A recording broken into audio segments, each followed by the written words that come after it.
Pen central rail road एक बदनाम नाम है रेल फैंस और पुराने रेल रोडर्स के बीच में। 1968 में पेंसिल्वेनिया और न्यूयॉर्क सेंट्रल रेल रोड्स के मर्जर के थ्रू बनाया गया। पेन सेंट्रल को रेल रोडिंग का ऊंचाई का सिंबल माना गया था। दो श्रेष्ठ कंपेटिटर्स एक साथ अट्रैक्टिव तरीके से दुनिया में पहली बार एक ऐसे रेल रोड को बनाने के लिए मैं कहूंगा पेन सेंट्रल ने अपने टारगेट जरूर अचीव किए। कंपनी बिल्कुल अलग लेवल की थी, लेकिन खराब मैनेजमेंट और कठिन सरकारी नियमों के कारण सब कुछ खत्म कर दिया। रोजाना के एक्सीडेंट के अलावा ट्रैक्स जो किसी को भी रुला दें, यार्ड मास्टर्स को भी पता नहीं होता था कि उनके रेल रोड पर कौन सी ट्रेन चल रही हैं, जिसके कारण 1959 और 1970 की सर्दियों में हजारों लोगों की जिंदगियां और बिजनेसेस तबाह हो गए।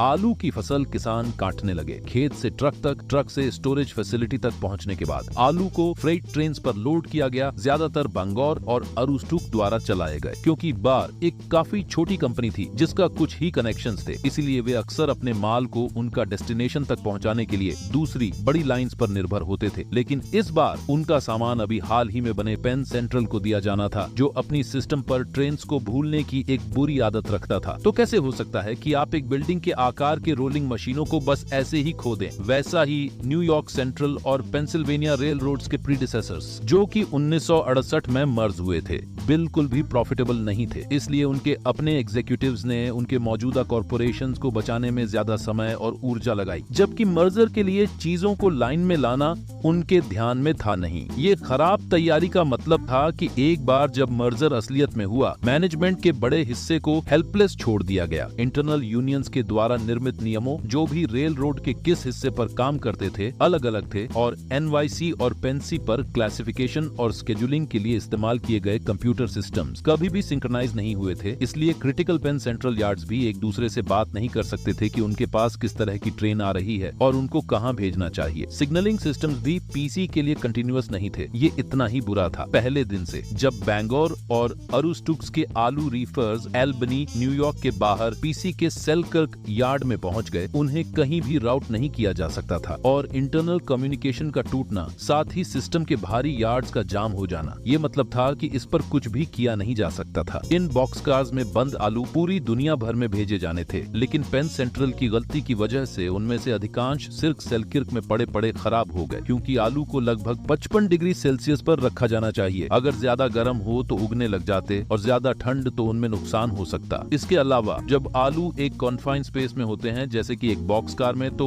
उन्हें लगातार एयर फ्लो की जरूरत होती है कार्बन डाइऑक्साइड को वेंट करने के लिए, जो वो हमेशा रिलीज करते हैं। क्लाइमेट कंट्रोल्ड आलू बॉक्स कार्स को या तो अल्कोहल या चारकोल हीटर से गर्म रखा जाता था, जो कि काफी अच्छे तरीके से काम करते थे। लेकिन मशीन में सिर्फ कुछ दिनों का पेट्रोल था। जब दिन हफ्तों में बदल गए और नॉर्थ ईस्टर्न सर्दियों ने और भी ठंडक बढ़ाई, तब सारे फंसे हुए बॉक्स कार्स में धीरे धीरे पेट्रोल खत्म हो गया, जिससे अंदर के हजारों किलो आलू ठंड के मौसम में खराब हो गए।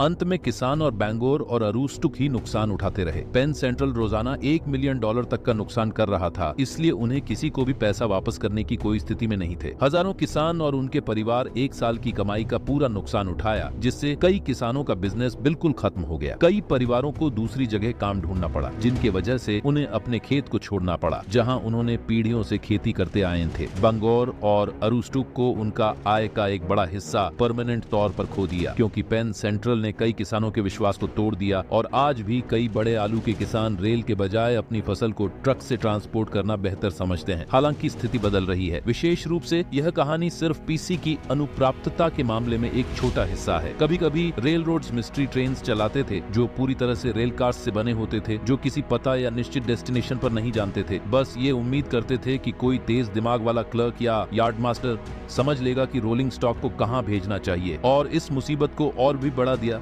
अगर उन्हें पता भी चल गया कि गाड़ियों को कहां भेजना चाहिए, तो शायद वो दूसरे यार्ड्स को सही तरह से इन्फॉर्म कर पाते। इस मसले को और भी बढ़ाते हुए कभी कभी रेल कार्स बस यार्ड्स या राज्यों के बीच में इधर उधर फंस जाते थे, जब तक कोई उनके साथ क्या करना है ये नहीं समझता। सिर्फ कुछ महीने बाद 1970 में पेन सेंट्रल अमेरिका में सबसे बड़ा दिवालिया हुआ और कंपनी अंत में सिर्फ 6 साल बाद खत्म हो गई, जिससे कॉनरेल का जन्म हुआ। हालांकि बैंगोर और अरुस्टुक कभी भी वैसा नहीं रहा, लेकिन वे 2002 तक प्रॉफिटेबल ऑपरेशंस स्टेशंस देखते रहे जब तक वे भी दिवालिया नहीं हो गए। जब पीसी का तमाशा बना तब उस निर्भर 1000 लोगों को नुकसान हुआ। कई लोग सब कुछ खो बैठे थे। ऐसे ही रेलवे से जुड़े वीडियो देखने के लिए हमारे साथ बने रहे और चैनल को भी सब्सक्राइब कर दीजिए। फिर मिलेंगे नए वीडियो में एक नए टॉपिक के साथ।